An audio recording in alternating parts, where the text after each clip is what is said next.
తూర్పుగోదావరి జిల్లాలో తలుపులమ్మ లోవ అని ఒక పుణ్యక్షేత్రం.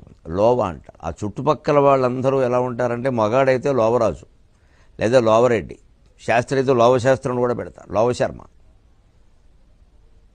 అలా ఉంటాయి కులాలను బట్టి, వృత్తులను బట్టి.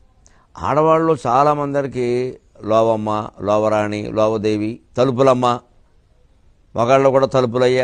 ఎందుకంటే అమ్మవారి పేరు తలుపులమ్మ, క్షేత్రం పేరు లోవ, తలుపులమ్మ లోవ అంట. అక్కడికి ఒకసారి నేను చూడ్డానికని వెడితే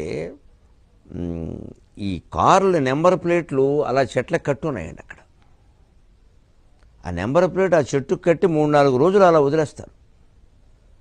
ఆ ప్రాంతం వాళ్ళకి అక్కడ జాతీయ రహదారిలో వెళ్ళేటువంటి లారీ డ్రైవర్లకు కూడా ఒక నమ్మకం ఏంటంటే, తలుపులమ్మ లోవ దగ్గర నెంబర్ ప్లేట్ కడితే కనీసం అసలు ఫలకం కాకపోయినా మనం ఏదైనా ఒక కాగితం మీదో అట్టముక్క మీదో రాసి మన కారు నెంబర్ కనుక అక్కడ కడితే మన కారుకి ఎప్పుడూ ప్రమాదం జరగదు.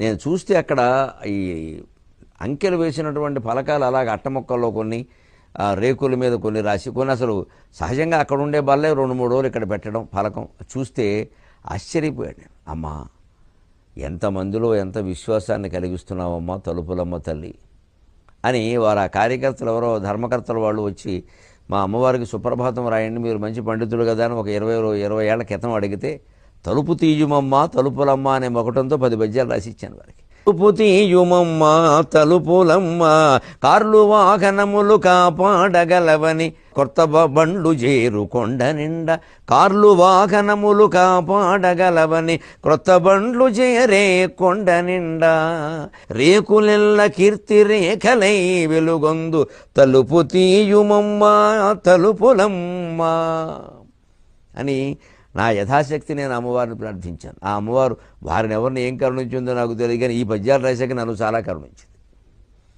90 ఏళ్ళు ఈ పద్యాలు రాశాను. తర్వాత ఎప్పుడూ నాకు అకుంఠిత